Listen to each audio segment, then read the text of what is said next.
आप लोग इन प्रश्नों को ध्यान से पढ़िए, क्योंकि ये प्रश्न लगभग एग्ज़ाम में आने तय हैं, आ सकते हैं। इसलिए आप प्रैक्टिस किए रहेंगे तो एग्ज़ाम में आपको जो है प्रश्नों का अगर सामना हुआ तो आसानी से आप कर पाएंगे।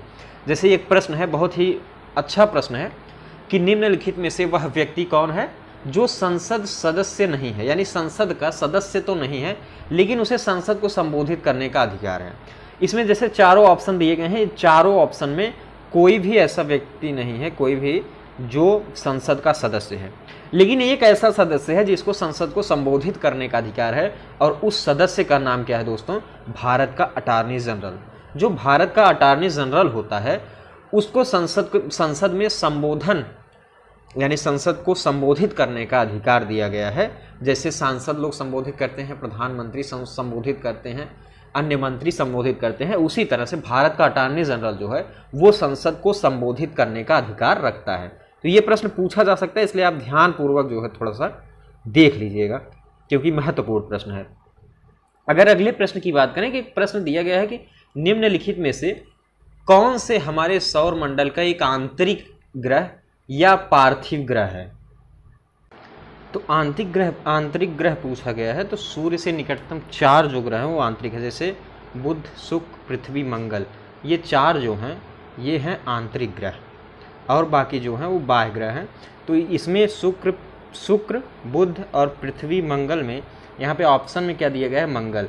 तो जो सौर मंडल का आंतरिक ग्रह या पार्थिव ग्रह कहलाता है वो है ऑप्शन में दिए गए ग्रहों में, वो है मंगल। इसको हम लोग क्या कहते हैं? इसको हम लोग दोस्तों कहते हैं स्थलीय ग्रह या चट्टानी ग्रह, मुख्य रूप से कहा जाता है। तो यहाँ पे जो आंतरिक ग्रह वो है मंगल। अगर अगले प्रश्न की बात करें यहाँ पर, तो योग दर्शन के प्रवर्तक कौन थे? योग दर्शन, अगर योग दर्शन की बात करें हम लोग थोड़ा सा यहाँ पर दोस्तों, प्रवर्तक पूछे जाते हैं। योग दर्शन, न्याय दर्शन, सांख्य दर्शन, वैशेषिक, मीमांसा। तो इसके लिए आपको ये ध्यान रखना बहुत ज़रूरी है। अगर हम लोग न्याय दर्शन की बात करें तो न्याय दर्शन के लिए गौतम हो जाएंगे। कौन? गौतम ऋषि। ये चीज़ ध्यान रखिएगा, क्योंकि आगे आने वाले एग्जाम्स में पूछे जाते हैं। दूसरा एक और दर्शन हमें ध्यान देना है, सांख्य दर्शन, जिसके कौन है? कपिल। जिसके प्रवर्तक कौन है? कपिल जी। और वैशेषिक दर्शन की अगर बात करें यहाँ पर, वैशेषिक, इसको नोट कर लीजिएगा आप। वैशेषिक दर्शन की बात करें तो वह है दोस्तों कणाद। कौन है? कणाद मुनि। और मीमांसा की बात करें, मीमांसा, तो इसके कौन है? जैमिन। जैमिन, ये चीज़ आप ध्यान रखिएगा। और योग दर्शन की बात करें तो योग दर्शन के जो प्रवर्तक हैं वो हैं महर्षि पतंजलि। अगर आप ध्यान दें थोड़ा सा, तो योग से जुड़े बाबा रामदेव जी हैं, और उनकी एक कंपनी चलती है, उस कंपनी का नाम क्या है? पतंजलि। इस तरह से एक ट्रिक से आप याद कर सकते हैं। तो महर्षि पतंजलि जो हैं वो योग दर्शन के प्रवर्तक यहाँ पर हैं। तो ये चीज़ आप ध्यान रखिएगा। अगला एक और प्रश्न देखें कि भारतीय हरित क्रांति, यहाँ पे आप देख सकते हैं कि भारतीय हरित क्रांति के दौरान निम्नलिखित में से किन अनाजों का अत्यधिक उत्पादन किया गया? आपको पता है कि हरित क्रांति की गई थी, क्यों की गई थी? साथियों, अगर हरित क्रांति की बात करें तो भारत में इसकी शुरुआत 1966 से 67 के बीच हुआ था। इसको आधुनिक तरह से बीजों का प्रयोग किया गया था इसमें। और इसमें अगर अत्यधिक उत्पादन की बात करें हम लोग, तो गेहूं और ज्वार की उत्पादकता जो है ये बढ़ाई गई थी सबसे ज़्यादा। ये प्रश्न पूछा जा सकता है कि हरित क्रांति तो हुई थी, कब हुई थी? आपको पता ही है कि 1966-67 में हरित क्रांति लाई गई भारत में। इसमें सबसे ज़्यादा किस फसलों या किस अनाजों की उत्पादन जो है बढ़ी, तो वो है दोस्तों गेहूं और ज्वार। इन दोनों की जो उत्पादन है वो सबसे ज़्यादा जो है ये बढ़ी थी। अगला एक और प्रश्न है कि पानीपत का प्रथम युद्ध किसके बीच हुआ था? आपको पता होना चाहिए कि पानीपत में कितने युद्ध हुए थे? 3 युद्ध हुए थे, पहला, दूसरा और तीसरा। तो इसमें आपका प्रथम युद्ध पूछा गया है कि प्रथम युद्ध किसके बीच हुआ? प्रथम युद्ध दोस्तों कब लड़ा गया? 1526 में। उस समय कौन आया था? बाबर। और बाबर ने एक तरह से लड़ाई की थी, बाबर से युद्ध हुआ किसके बीच? दिल्ली के सुल्तान इब्राहिम लोदी के बीच। इब्राहिम लोदी वहाँ क्या था? दिल्ली का सुल्तान था। उसके और बाबर के बीच पहला पानीपत बैटल हुआ, पानीपत युद्ध हुआ 1526 में। तो यहाँ पे ऑप्शन नंबर दूसरा वाला जो है ये सही हो जाएगा। अगर अगले प्रश्न की बात करें तो एक प्रश्न यहाँ पर दिया गया है कि निम्नलिखित में से कौन सा राजस्व व्यय का एक उदाहरण है? फैक्ट्री सेट का निर्माण, या फिर ज़मीन की खरीद, एक प्रिंटर की मरम्मत, या फिर एक नई मशीन की स्थापना। दोस्तों यहाँ पे अगर हम थोड़ा सा बात करें, थोड़ा सा हमें समझना पड़ेगा यहाँ पे राजस्व व्यय और पूंजी व्यय में अंतर। पूंजी व्यय जो होता है, पूंजी व्यय इसमें क्या होता है, इसमें किसी नए चीज़ का निर्माण यानी सृजन करना, किसी नए चीज़ का संपत्ति अर्जित करना या फिर निर्माण करना, तो ये एक तरह से पूंजी व्यय हो गया। और राजस्व व्यय की बात करें अगर, तो राजस्व व्यय जो है उस किसी चीज़ की रखरखाव में या फिर उसके मरम्मत में किया जाता है। तो यहाँ पर आप देख लीजिए कि राजस्व व्यय ऐसा व्यय होगा जो नया नहीं होगा, बल्कि किसी चीज़ की मरम्मत या उसके रखरखाव की बात करेगा।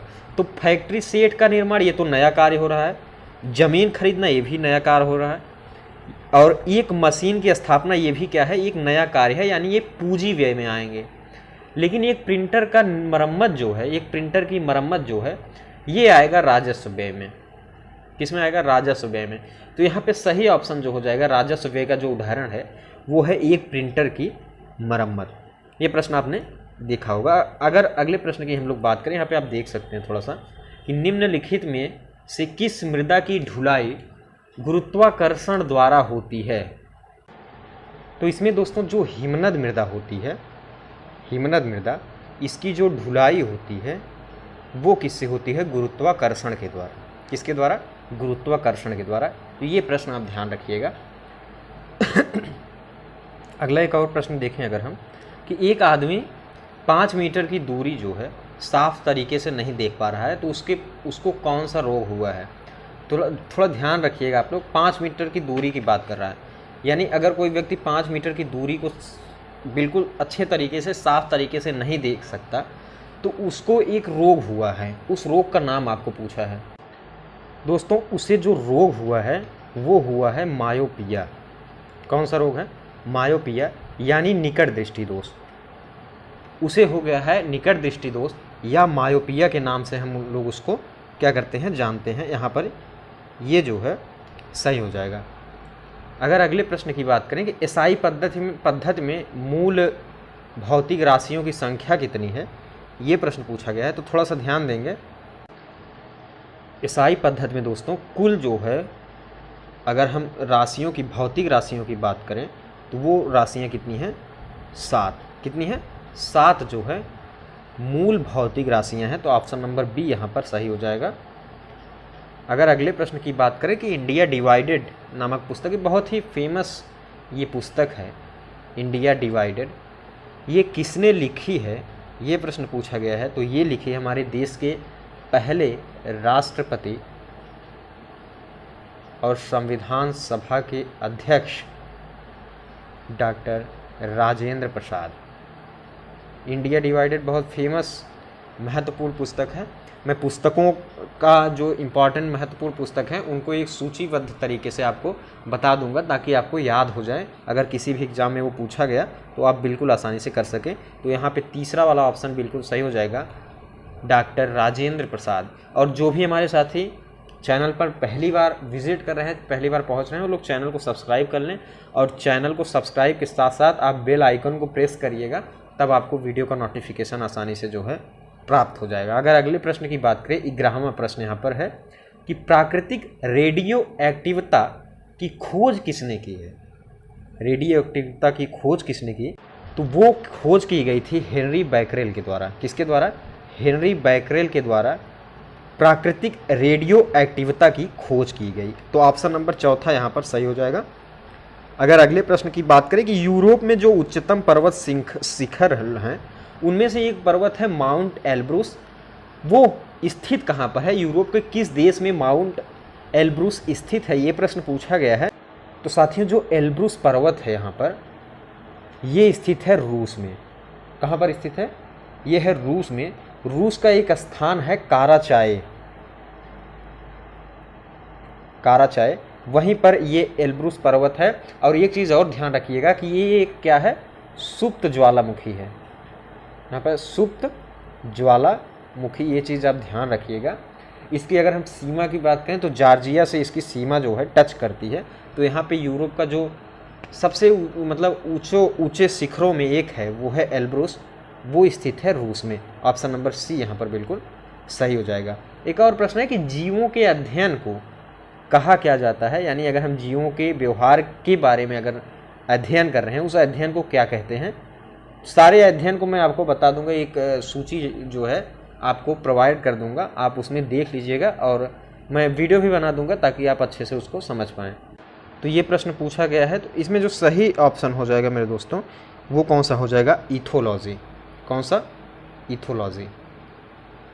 जीवों के व्यवहार के अध्ययन की बात करें तो उसे हम लोग इथोलॉजी के नाम से जानते हैं। तो ये महत्वपूर्ण प्रश्न मैंने आपको बताने की कोशिश की। मॉडल पेपर नंबर 3 था, यहाँ पर तीसरे मॉडल पेपर को हमने सॉल्व किया।